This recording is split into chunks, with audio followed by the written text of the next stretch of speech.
Lucifer.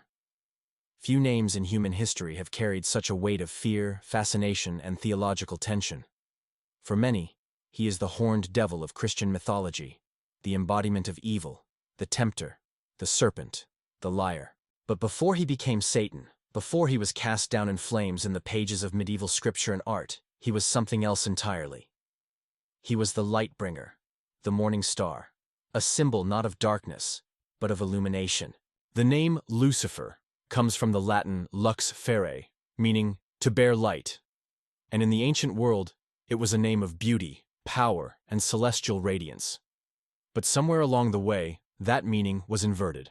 The bringer of light became the prince of shadows. The liberator became the enemy. The question is, why? This is not just a theological confusion. This is a deliberate transformation that unfolded across centuries of political theology, spiritual suppression, and the weaponization of symbols. Lucifer was not always a demon. In fact, he was never meant to be. The Hebrew scriptures never identified Lucifer with Satan. That connection came later, through translation errors, power plays, and fear of what his archetype represented. Because Lucifer doesn't just stand for rebellion against divine authority. He represents the spark of knowledge, the refusal to obey blindly, the willingness to challenge imposed order in pursuit of inner truth. In that sense, he has always been dangerous, not because he is evil, but because he threatens control. He asks the questions we're told not to ask. He tears down the illusions we're taught to believe. He breaks the chains of mental and spiritual obedience that have been wrapped around humanity for thousands of years. But Lucifer is not just a figure in dusty theological texts. He lives today in our stories, in our culture, in our hidden philosophies. From the revolutionary poets of the Romantic era to modern occult circles, from conspiracy theories to philosophical manifestos, the name Lucifer keeps returning, redefined, misunderstood, and feared. He is used as a symbol of evil, a scapegoat, a punchline, and a warning. But underneath all of it, there is a deeper current, one that carries a very old, very dangerous idea. That we are not meant to submit, that the divine is not only above us, but within us, and that light, true light, comes not from obedience, but from awakening. This video is not about devil worship. It's not about promoting chaos or attacking belief. It is about descending into the symbolic underworld beneath the surface of one of the most misunderstood names in human history. This is about the Luciferian iceberg, what the world sees, what the church has hidden, and what lies beneath the frozen surface of fear. It is a journey into forgotten knowledge, suppressed myth, and the spiritual rebellion that continues to echo in every soul that dares to ask, what if the real enemy is the lie? The figure known today as Lucifer has undergone one of the most radical and misunderstood transformations in the history of religion. What is commonly believed to be the story of a rebellious angel cast out of heaven is in fact a layered myth, born from centuries of linguistic misinterpretation, cultural conflation, and theological agenda. The name Lucifer does not appear in the original Hebrew scriptures in the context most modern audiences assume. In fact, the word originates from a Latin translation of a specific passage in the Hebrew Bible, Isaiah 14:12. The original Hebrew text speaks of Helel ben Shahar, which translates as Shining One, Son of the Dawn. It is a poetic reference, likely to a Babylonian king, drawing on the imagery of the morning star, what we now call Venus, rising and then fading. With the sun, there is no reference to a demon, an angel, or any supernatural fall from grace. It is a metaphor for arrogance, followed by downfall, a common motif in ancient Near Eastern literature. When the Hebrew Bible was translated into Latin in the 4th century CE by Saint Jerome, this poetic metaphor was rendered as Lucifer, combining lux, light, and fere, to bring.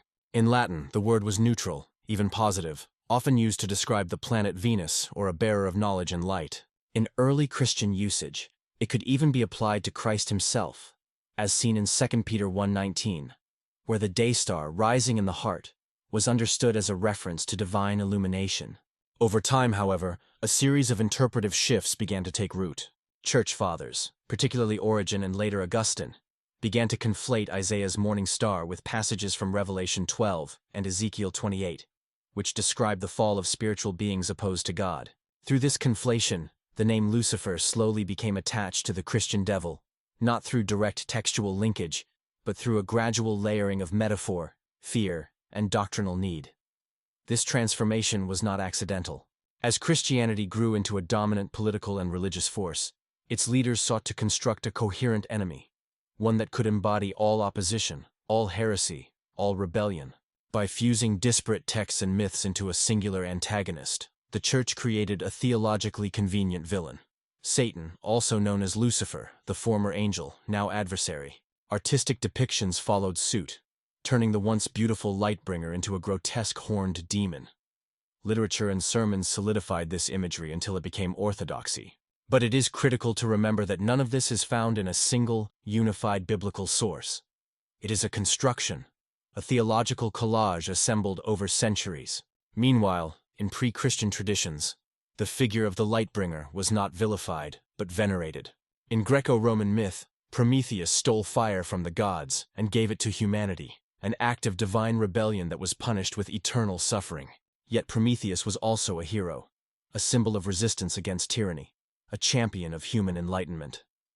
In the same pantheon, figures such as Phosphoros, the morning star, carried connotations of guidance and divine light.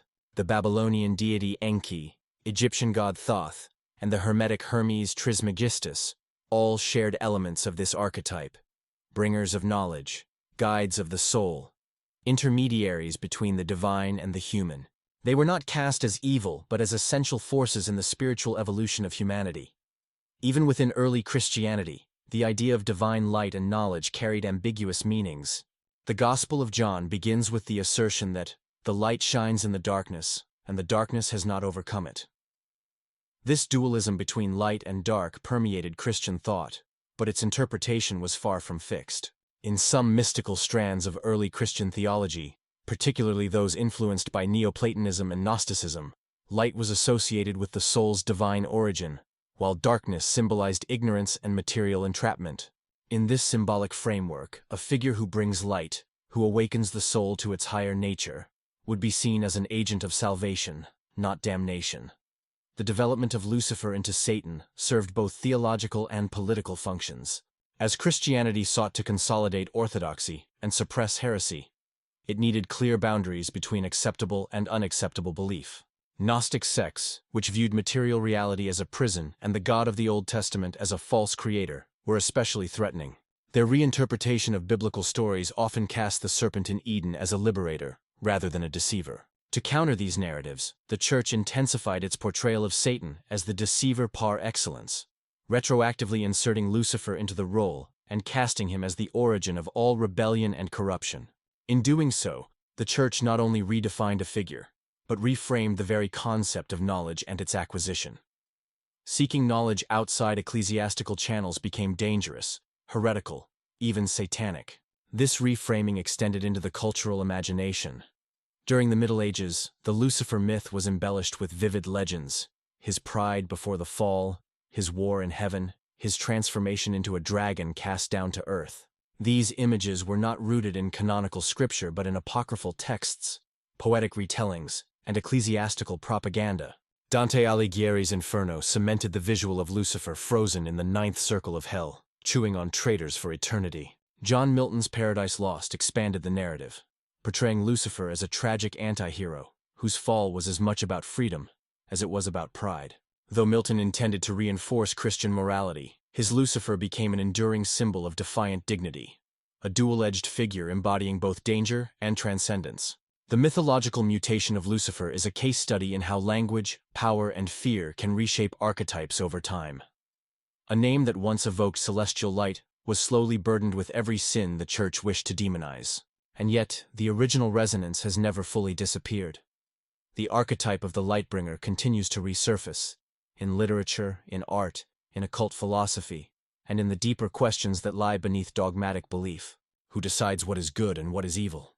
Who benefits from the suppression of certain knowledge? And what does it mean when bringing light is treated as an unforgivable offense? Lucifer's story in its earliest form is not one of evil, but of warning. About the dangers of pride, perhaps, but also about the peril of allowing institutions to monopolize meaning. When symbols are demonized, it often says more about those doing the demonizing than about the symbol itself. The Lightbringer was cast into shadow not necessarily because he deceived, but because he illuminated. and history shows again and again that those who bring light are often met with fire. In the theological tradition of Gnosticism, the figure later known as Lucifer takes on an entirely different role, one not of a rebellious villain, but of a liberating force, an agent of awakening, and, in some interpretations, a cosmic necessity. Unlike Orthodox Christianity, which views the cosmos as created by a perfect and benevolent God, Gnostic cosmology paints a far more complex and radical picture of existence. In this worldview, the material universe is not the product of divine grace, but the prison of divine essence. The God who created the world is not the supreme source of light and goodness, but a blind, ignorant, and arrogant being, the demiurge, who falsely believes himself to be the ultimate deity. It is in this landscape that the role of the liberator becomes clear, and where the archetype that later merges with Lucifer finds one of its earliest and most profound expressions. The demiurge, often associated with the God of the Old Testament, is portrayed in Gnostic texts such as the Apocryphon of John, the Hypostasis of the Archons, and the Gospel of Judas as a lower, flawed emanation from the divine fullness, or pleroma. This being, born from a rupture in the cosmic order, creates the material world as a reflection of his ignorance and pride. To rule this world, he fashions archons, cosmic rulers or enforcers, who maintain the illusion of separation and entrap human souls in cycles of material suffering. The human condition, in this context, is not one of original sin, but of original forgetfulness. Each soul contains a divine spark, a fragment of the true God, imprisoned in flesh and subject to the laws of a false reality. Salvation, for the Gnostic, does not come through obedience or repentance, but through gnosis, knowledge of the soul's divine origin and the illusion of the material world. In this metaphysical framework, the serpent in the Garden of Eden is not the great deceiver, but the first emancipator. By encouraging Adam and Eve to eat from the tree of knowledge, the serpent breaks the spell of ignorance imposed by the demiurge. This inversion of the Genesis story is one of the most provocative and revolutionary aspects of Gnostic theology. Far from leading humanity into sin, the serpent leads them to awareness, and in doing so, he acts as a messenger of the true God, a being whose identity shifts across Gnostic systems, but whose function remains the same: to awaken the soul. It is within this archetypal context that the figure of Lucifer finds resonance. As the light-bringer, the bearer of knowledge, the challenger of divine tyranny, Lucifer in the Gnostic imagination becomes the very principle that initiates liberation. While Gnostic texts do not explicitly use the name Lucifer, the characteristics attributed to liberating intermediaries, serpents, angels of light, or spiritual messengers, align closely with the symbolic evolution of the Lucifer archetype. In some Gnostic traditions, particularly those with Valentinian or Scythian influence, figures like Sophia and Christ also carry Luciferian traits. Sophia, the divine feminine wisdom, is often credited with generating the demiurge unintentionally, and then seeking to repair the cosmic imbalance by guiding humanity toward truth.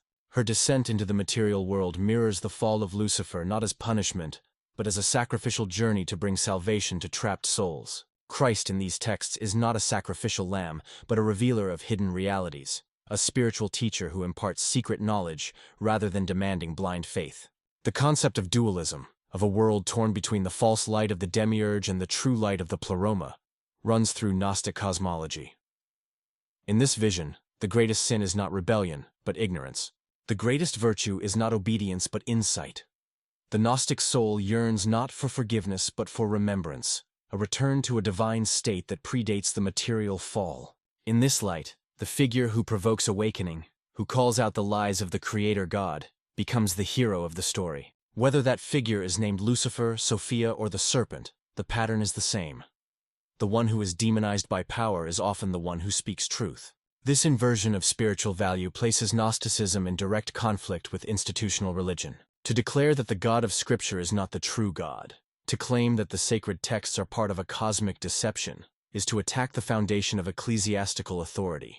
The early church responded to these teachings with swift and decisive condemnation. Gnostic sects were labeled heretical, their writings burned, their communities scattered. The church fathers argued that Gnosticism promoted pride, division, and confusion. Ironically, the very traits they assigned to Satan. In doing so, they helped finalize the fusion of Lucifer with the Gnostic liberator, casting all spiritual rebellion under the shadow of diabolical deception. But the Gnostic impulse could not be extinguished. It survived underground, re-emerging in various mystical, esoteric, and philosophical movements throughout history. In the Cathars of medieval France, the Bogomils of the Balkans, the alchemists of the Renaissance, and the occult revivalists of the 19th century, the core ideas of Gnostic dualism and the redemptive rebel lived on. These groups often referenced secret knowledge, divine sparks, and liberation from material illusion. They challenged the authority of the church and state, not merely in doctrine but in metaphysical orientation. Their Lucifer was not the devil, but a cipher for awakening, a symbol of the inner light that defies the external order. Even today, echoes of the Gnostic Lucifer resound in philosophical and spiritual discourse. The idea that enlightenment comes from within, that the world is governed by flawed systems, that rebellion can be sacred. All these notions trace their lineage to the Gnostic vision.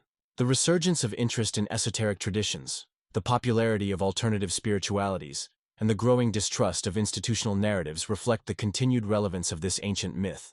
Lucifer, as the liberator from the demiurge, is not merely a theological curiosity, but a living archetype, a mirror held up to a world still trapped in illusions of its own making. In the Gnostic narrative, the fall is not a punishment, but a mission. The bearer of light descends not out of pride, but out of love, a dangerous, illuminating love that threatens to expose the foundations of falsehood. In that sense, Lucifer is not the end of salvation, but the beginning of its possibility. Not a destroyer of divine order, but a restorer of divine memory. In a cosmos ruled by deception, his greatest sin is telling the truth. And for that, he remains both feared and revered, not only as a myth, but as a symbol of the enduring human drive to wake up from the dream. The Luciferian archetype, reinterpreted through the Gnostic lens as a liberator rather than a destroyer, found fertile ground in the intellectual and literary movements of the modern era. From the 17th century onward, a significant philosophical and cultural transformation began to reshape how Western thinkers understood rebellion, knowledge, individual will, and moral authority. As religious orthodoxy gradually lost its grip on intellectual life, figures like John Milton, William Blake, Percy Bysshe Shelley, and Friedrich Nietzsche reimagined the figure of Lucifer not as the ultimate evil, but as a symbol of heroic defiance, personal sovereignty, and the pursuit of inner truth against the constraints of external power. This transformation did not take place in a vacuum. It emerged through centuries of evolving thought, in which the authority of church and monarchy was increasingly questioned, and the value of the individual, once viewed as fallen, sinful, and subordinate, was elevated as the bearer of reason, creativity, and potential divinity. John Milton's Paradise Lost, first published in 1667, is often cited as a foundational text in the modern Luciferian imagination. Although Milton was a devout Christian, his portrayal of Lucifer as a tragic, complex, and charismatic figure profoundly influenced generations of readers. In the poem, Lucifer is not a caricature of evil, but a proud being who chooses self-determination over servitude.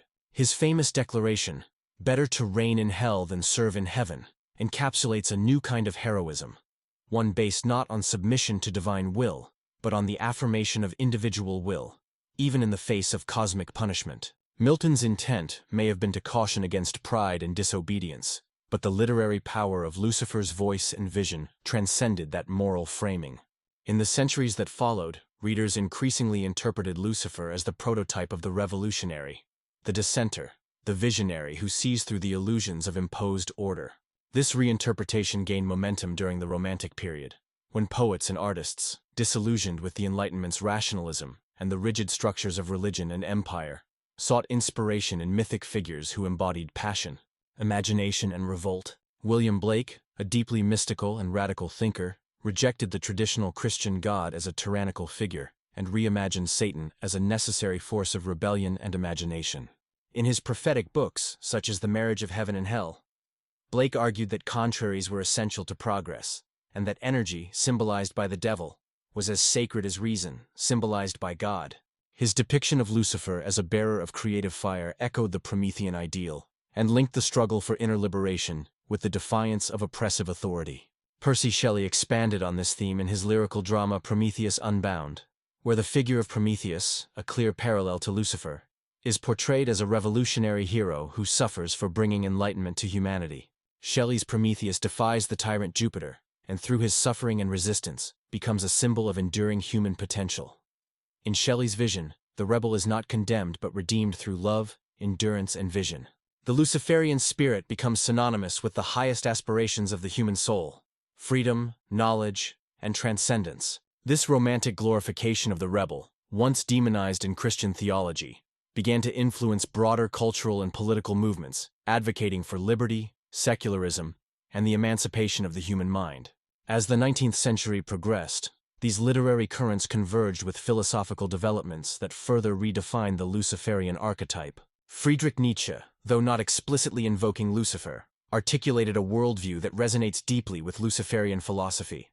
In works such as Thus Spoke Zarathustra, The Antichrist, and Beyond Good and Evil, Nietzsche challenged the foundations of Christian morality, particularly its emphasis on guilt, humility, and submission. He introduced the concept of the slave morality, a system of values born from weakness and resentment, which he saw as dominating Western thought. In its place, Nietzsche proposed the ideal of the Übermensch, the overman or higher man, who creates his own values, embraces his will to power, and lives beyond the binary of good and evil. Although Nietzsche did not advocate for worship or dogma, his philosophical project aligns closely with the Luciferian spirit. The Übermensch, like the Lucifer of Milton and the Prometheus of Shelley, refuses to be defined by external authorities. He is not evil but autonomous, not lawless but self-legislating. Nietzsche's critique of Christianity as a life-denying force that glorifies suffering and weakness parallels earlier romantic critiques, but with greater philosophical rigor and cultural depth. He saw the death of God not as a loss but as an opportunity, a moment when humanity could reclaim its divine potential and chart its own course, unbound by the chains of inherited dogma. In this sense, Nietzsche's thought is not nihilistic but creative, inviting a rebirth of values and an affirmation of life that echoes the ancient theme of the Lightbringer. The Luciferian thread running through this intellectual history is not about literal Satanism or inverse morality. It is about the reclamation of inner authority, the courage to seek truth outside approved channels, and the recognition that spiritual evolution often requires confrontation with established power. It acknowledges that rebellion, far from being a sin, is often the path to authenticity and awakening. The figures who carried this thread, Milton's Lucifer, Blake's Devil, Shelley's Prometheus, Nietzsche's Übermensch, are united not by dogma, but by a shared commitment to freedom of thought, self-transcendence, and the refusal to accept imposed limitations. This reinterpretation of Lucifer as a philosophical and cultural archetype also paved the way for the modern understanding of Luciferianism, not as devil worship, but as a symbolic and metaphysical path of inner transformation. It prepared the ground for 20th century thinkers, occultists, and artists to explore the Lightbringer motif outside the constraints of institutional religion. The Luciferian philosophy that emerged was not about external rebellion for its own sake, but about internal mastery, the disciplined pursuit of knowledge, and the integration of shadow and light within the self. It is in this context that Lucifer becomes not merely a figure of myth but a symbol of becoming, a mirror reflecting the human potential to rise above fear, ignorance, and servitude. Thus, the Luciferian philosophy from Milton to Nietzsche is less a theology than a psychological and spiritual current. It represents the unfolding of a deep intuition that true divinity lies not in obedience, but in awakening, not in submission, but in the courageous act of becoming fully, consciously human. It asks not that we worship a fallen angel, but that we confront our own fall and rise from it, not with guilt, but with insight. It is this enduring call to inner light, masked in controversy and encoded in poetry, that continues to make the Luciferian vision one of the most powerful and dangerous ideas in human history. As modern Satanism ignited cultural panic and philosophical debate, another current flowed quietly alongside it, often intersecting but never fully merging, one that held older roots, deeper symbolism, and a more arcane structure. This was the current of occult Luciferianism, a tradition less concerned with public defiance or social parody, and more focused on initiation, metaphysical power, and inner transformation through esoteric practice. While misunderstood and often misrepresented, occult Luciferianism has long formed the hidden undercurrent of many secret societies, mystery schools, and ritualistic spiritual systems that view Lucifer not as a devil, but as the illuminated guide who reveals paths hidden from the profane and suppressed by orthodoxy. The foundation of this esoteric tradition lies not in theatrical rebellion, but in the symbolic structure of light and darkness, knowledge and ignorance, transformation and concealment. Lucifer, in the occult tradition, is the archetypal light-bearer, an initiator who awakens the adept to hidden truths, much like Prometheus brought fire to humanity, or Thoth inscribed the laws of the cosmos. Within these systems, Lucifer is neither a fallen angel nor a figure of moral evil, but an illuminating force that disrupts ignorance through revelation. In this context, Lucifer represents the unfiltered consciousness that emerges when the individual breaks free from dogmatic structures and begins the alchemical process of self-becoming. Luciferian symbolism permeates various esoteric systems, though it often appears masked or coded. In the Western mystery tradition, symbols like the morning star, the serpent of wisdom, the black sun, or even the peacock angel of Yazidi mythology echo the same archetype. Secret societies such as the Freemasons, the Rosicrucians, the Hermetic Order of the Golden Dawn, and later the Ordo Templi Orientis, have all explored systems of ritual and gnosis that parallel the Luciferian model of enlightenment through personal initiation. Although these groups do not always name Lucifer directly, the underlying narrative remains. The initiate begins in ignorance, descends into the underworld of self and symbol, confronts the shadow, and emerges with new light. This is the path of the Lightbringer, not in myth, but in human consciousness. Helena Blavatsky, founder of Theosophy, and one of the most influential esoteric thinkers of the 19th century, famously reinterpreted Lucifer as the logos of enlightenment and transformation. In her work The Secret Doctrine, she described Lucifer not as a symbol of evil, but as a necessary spiritual principle, one who brings knowledge, awakens consciousness, and defies the demiurgic forces of stagnation. According to Blavatsky, Lucifer is the divine rebel who challenges the inertia of the material world, aligning more with the ancient Gnostic view than with the Christian devil. Her work reawakened a philosophical interest in Lucifer as a positive cosmic force, and directly influenced later occultists, including those within the Hermetic and ceremonial magic traditions. In the early 20th century, Aleister Crowley's Thelema brought Luciferian themes to the forefront of Western occultism. Though Crowley rarely used the name Lucifer, his system exalted similar principles: individual will, divine selfhood, and the overthrow of restrictive moral systems. His central doctrine, "Do what thou wilt shall be the whole of the law," was a radical affirmation of sovereign will, echoing the Luciferian rejection of imposed law in favor of self-directed truth. In Crowley's magical hierarchy, figures such as Baphomet and the solar deity Hadit function as avatars of the same luminous current, symbols of transformation through personal gnosis, creative chaos, and ritual empowerment. Crowley's ceremonial practices, which involved invoking and integrating divine archetypes through ritual, directly parallel the mythic journey of the Lightbringer descending into shadow to emerge with power and wisdom. Luciferian occultism is also deeply rooted in the alchemical tradition. The alchemical motto "solve et coagula," to dissolve and to recombine, describes not only the physical work of transmutation, but the psychological and spiritual path of the adept. Lucifer here is the agent of dissolution, the one who shatters illusion and reveals the raw material of the self, so that it may be purified, refined, and exalted. This process is dangerous and disorienting, for it requires the initiate to confront their internal contradictions, moral conditioning, and psychological bindings. But through this confrontation, the inner light is revealed not as something granted from above, but as something liberated from within. The true meaning of the Lightbringer, in this view, is not rebellion for its own sake, but transformation through exposure to truth, however uncomfortable or taboo. Across various traditions, Luciferian rituals are designed to initiate this transformation. They are not demonic in the cinematic sense, but rather symbolic dramatizations of psychological and metaphysical principles. Rituals may involve invocation, meditation, sigil work, sexual alchemy, or pathworking through inner archetypes. These ceremonies are often structured as journeys through the Tree of Life, or the Qliphoth, the shadow side of the Kabbalistic system, where the initiate encounters not external demons, but repressed aspects of self and cosmos.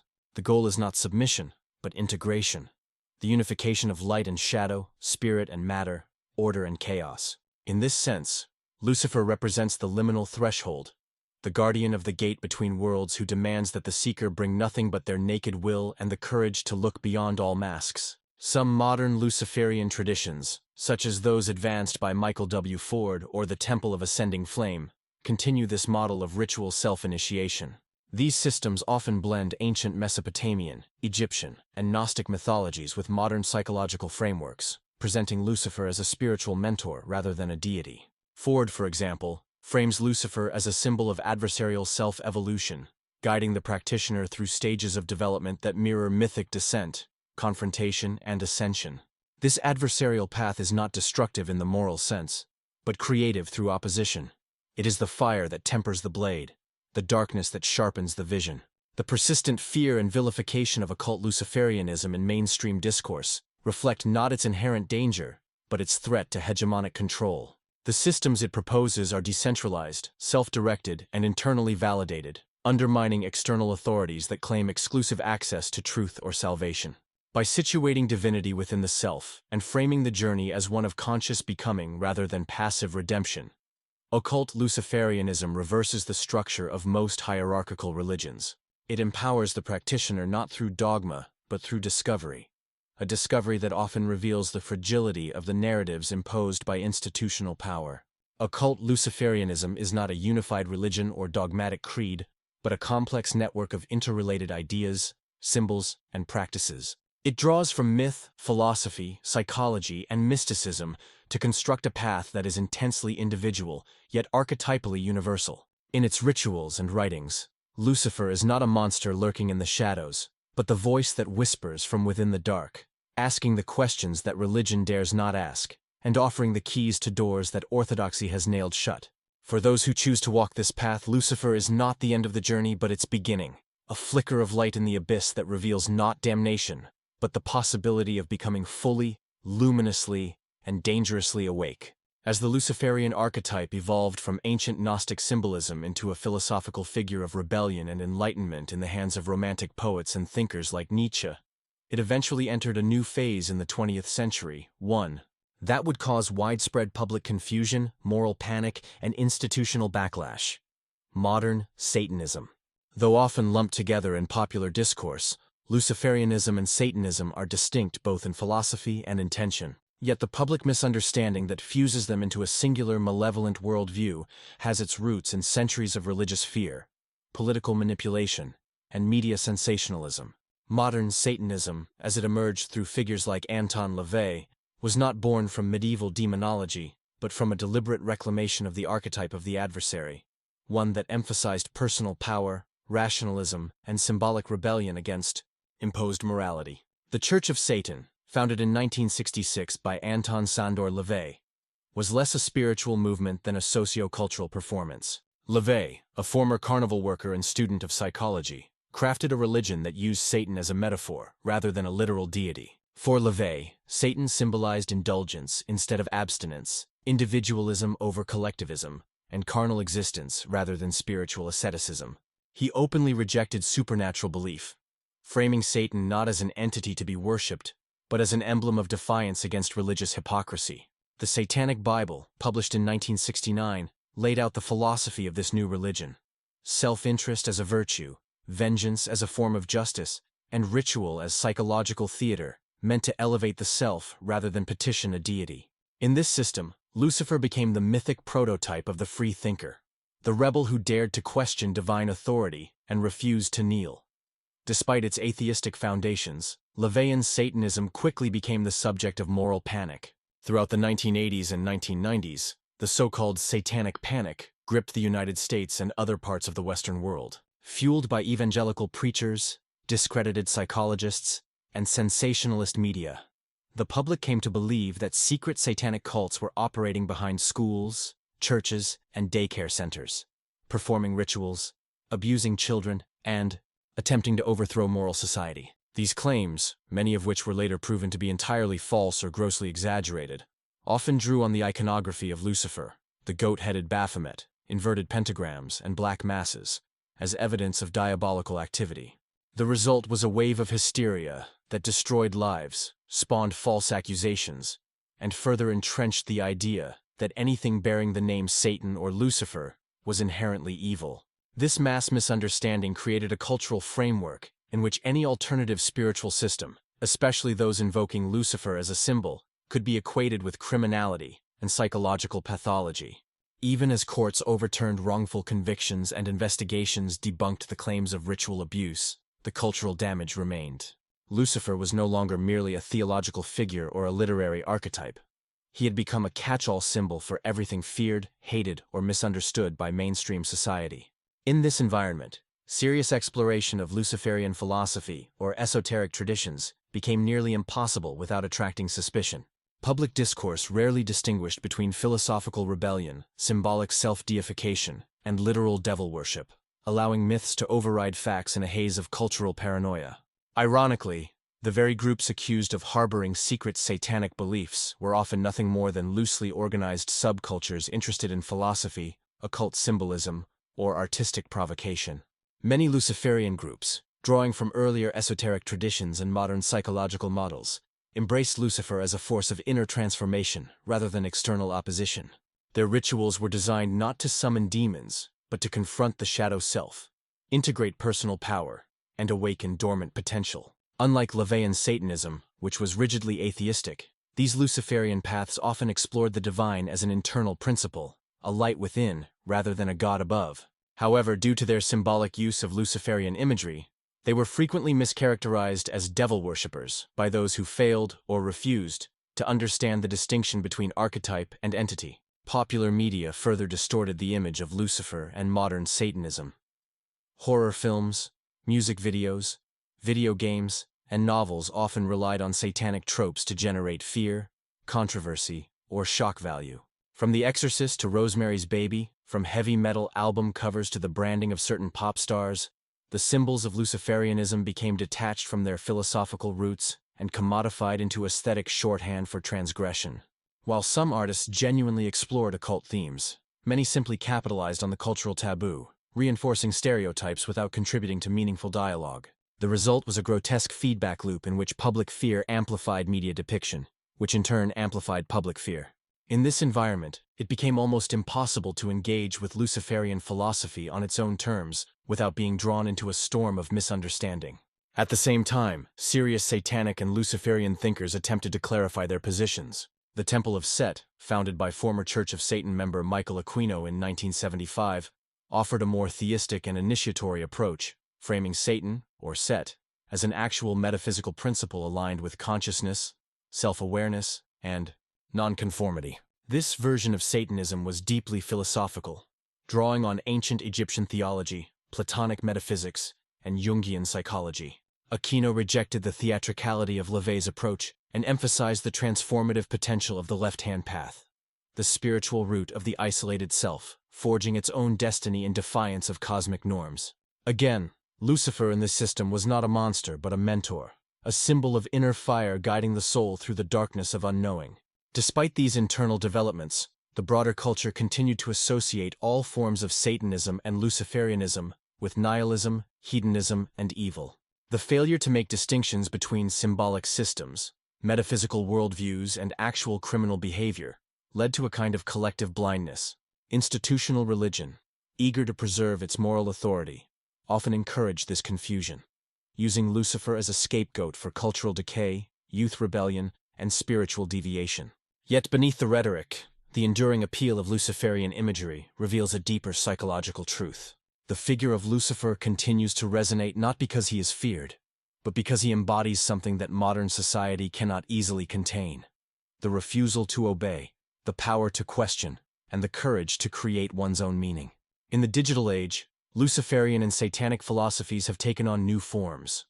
Online communities, forums, and publishing platforms have allowed previously marginalized voices to articulate their beliefs with clarity and nuance. Modern Luciferianism now spans a wide spectrum, from rationalist philosophy and personal development systems to mystical paths invoking divine inner light. While disagreements abound over theology, ritual, and metaphysics, these movements share a common commitment to autonomy, self-awareness, and spiritual individuation. They stand in opposition not to God per se, but to any force, ideological, institutional, or psychological, that demands unthinking obedience. Lucifer, in this context, is not the destroyer of truth, but the destroyer of illusion. Ultimately, the public misunderstanding of modern Satanism reflects a broader cultural unwillingness to confront complexity. In a world addicted to binaries, good versus evil, light versus dark, sacred versus profane, figures like Lucifer expose the inadequacy of such divisions. They remind us that symbols evolve, meanings shift, and what is feared is often what is most needed. The continued demonization of Luciferian ideas serves to maintain existing power structures, while those who engage with these symbols sincerely are often seeking not chaos, but clarity. The true danger of Lucifer lies not in his rebellion, but in what that rebellion reveals about us: our longing for freedom, our resistance to domination, and our potential to become something more than what we are told to be. Of course, here's the full expanded Chapter 6 text continuing in the same seamless and immersive style, exceeding 4,000 characters. The figure of Lucifer, as it emerges from centuries of theology, myth, poetry, and ritual, ultimately circles back to its most intimate and disruptive manifestation. Not as a deity, not as an enemy of God, but as a latent force within the individual. In the esoteric view, this is the final veil to be pierced. The realization that the Lightbringer is not solely a mythic being, but an archetype encoded in the psyche, a force that calls the seeker not outward into war against institutions, but inward into the uncharted territory of the self. The Luciferian impulse, when stripped of its demonized distortions, points toward the moment a human being first dares to ask, "What if I have the authority to define meaning for myself?" In that question lies both the spark of personal awakening and the seed of cultural destabilization. To awaken the light-bearer within is not to simply adopt a set of beliefs or rituals. It is a psychological and spiritual confrontation with the structures, internal and external, that have shaped one's identity. This awakening often begins as a dissonance, a quiet but insistent recognition that inherited dogmas and social scripts no longer suffice. For some, it arrives as philosophical dissatisfaction. For others, as mystical yearning. And for still others, as a breaking point born of trauma, disillusionment, or existential crisis. Regardless of its trigger, this awakening is almost always isolating at first. It strips away certainty and exposes the fragility of the constructs one had previously mistaken for truth. This is the descent into the underworld of the soul, a place that religions often describe as dangerous or forbidden, because it is precisely there that one begins to shed the masks imposed by tradition. In the Luciferian framework, this descent is sacred. It is not a fall from grace, but a return to sovereignty. The inner light, long buried beneath layers of guilt, obedience, and conformity, begins to flicker. This is not the borrowed glow of institutional salvation or ideological affirmation, but the primal fire of conscious will, what esotericists have called the divine spark, the demon, or the true will. It is the recognition that the divine is not merely something to be worshipped from afar, but something to be encountered within. And yet, this realization carries weight. To live in alignment with the inner light is to accept full responsibility for one's choices, to relinquish the comfort of blame, and to navigate a world without guaranteed moral scaffolding. It is the difference between being guided and becoming the guide. This is why the light-bearer within is feared, not just by the structures of power, but often by the individual themselves. True self-awareness demands the destruction of illusion, and illusions are often woven into the very fabric of identity. Cultural systems depend on predictability, on people playing their assigned roles. The Luciferian path, however, rejects the script entirely. It encourages the individual to write their own narrative, to challenge the very notion of unchanging authority, and to embrace becoming over belonging. This threatens not only religious orthodoxy, but political, educational, and social systems as well. A society built on conformity cannot easily contain citizens who have awakened to their inner fire. Thus, those who embody the Luciferian current often become cultural anomalies. They may be artists who defy aesthetic norms, scientists who challenge dominant paradigms, philosophers who unsettle moral consensus, or mystics who speak of divinity in unfamiliar tongues. They do not always call themselves Luciferians, but they carry his fire nonetheless. They are often marginalized, misinterpreted, or condemned, not because they are destructive, but because they are untamable. They answer to something deeper than law or expectation. And this is precisely why their presence is vital. They remind the collective that evolution does not come from obedience but from disruption, that light is born not only in the heavens, but in the shadowed corners of the human soul. Yet the path is not without its dangers. To awaken the inner light without grounding can lead to delusion, narcissism, or despair. The Luciferian archetype, like all potent symbols, must be integrated wisely. It is not enough to rebel. One must understand what they are rebelling for. It is not enough to deconstruct. One must be capable of creating in the void left behind. The mature Luciferian seeks not chaos, but clarity, not dominance, but alignment. They cultivate discernment, not arrogance, vision, not ideology. They understand that light without shadow is blinding, and that only by integrating both can true transformation occur. In this sense, the Luciferian light is not a torch passed from hand to hand, but a fire kindled individually, each flame unique, each journey personal. There is no dogma, no priesthood, no orthodoxy, only a living path that unfolds through experience, reflection, and inner alchemy. And though the world may continue to fear or misunderstand those who walk this path, the need for them has never been greater. In an age of mass conformity, algorithmic thought, and manufactured truths, the light-bearer is the one who stops, questions, and reclaims the authority to see. The challenge of the Luciferian path is not to destroy religion or tradition, but to strip them of their dead forms and reignite their essence. To awaken the light-bearer within is to accept that truth is not a possession, but a process, that freedom is not given but chosen, and that the self is not fixed but endlessly becoming. It is to carry the fire not as a weapon, but as a beacon, for oneself and perhaps for others still trapped in the sleep of certainty. And so, in every age, beneath every system, beyond every doctrine, the light-bearer waits, not in the heavens or in hell, but within. Not as a tyrant, but as a voice, not demanding allegiance, but offering illumination. And the question he whispers remains the same. Will you see for yourself, or will you be told what to see? The answer is not written in any scripture.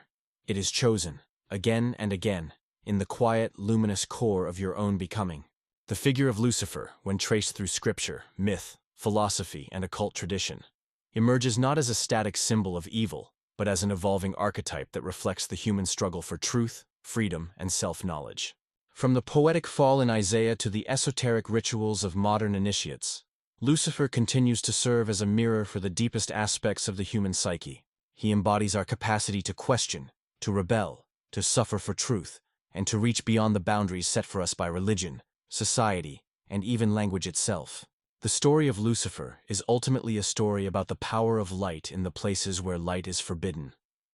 The kind of light that reveals uncomfortable truths, challenges long-standing structures, and opens a path to self-realization that cannot be mediated or sanctioned by external authority. Lucifer persists because the questions he represents have never been fully answered. What is the price of obedience? What is the cost of knowledge? What does it mean to fall, not in shame, but in pursuit of something higher than blind faith? These questions are not limited to theology or mysticism. They are embedded in the choices we make each day, between conformity and authenticity, between security and freedom, between silence and the dangerous act of speaking what we truly believe. In every age, there are systems that claim to speak for God, to define morality, to enforce the limits of acceptable thought. And in every age, the spirit of the Lightbringer rises in those who defy these claims, not out of hatred, but out of a deeper loyalty to truth and the transformative power of inner fire. To walk the Luciferian path is not to seek darkness for its own sake, but to understand that true light often begins in darkness. It is to confront illusion, not with cynicism, but with clarity. To challenge authority, not with chaos, but with courage. To embrace the burden of freedom, not as a right, but as a responsibility. It is a path that is solitary but not selfish, radical but not nihilistic, rebellious but rooted in a profound reverence for the sacred, as it lives not above, but within. This is not the worship of Lucifer as a deity, but the recognition of Lucifer as an inward principle, a force that ignites the will to ascend, the mind to question, and the heart to endure. What remains most powerful about the Luciferian archetype is its refusal to be confined. Every attempt to demonize, censor, or suppress it only seems to amplify its voice. Whether invoked in fear or reverence, Lucifer continues to ask the same silent question. What will you do with your light? Will you dim it to fit within the structures you've inherited? Or will you follow it into the unknown, risking the fall in order to rise on your own terms? That is the decision every seeker must face. Not in theory, but in the quiet, urgent moments when the old truths begin to fracture and something ancient stirs from beneath the surface. The Luciferian iceberg is not just a concept. It is a map of human becoming. What we see on the surface, rebellion, fire, controversy, is only a glimpse of what lies beneath. A depth of wisdom, a call to sovereignty, a reminder that within each of us burns a flame the world may try to extinguish, but can never truly control. And so the story continues. Not as a battle between good and evil, but as a journey through the darkness toward a light no one else can give you. Only you can find it. Only you can bear it. Only you can choose whether to follow it.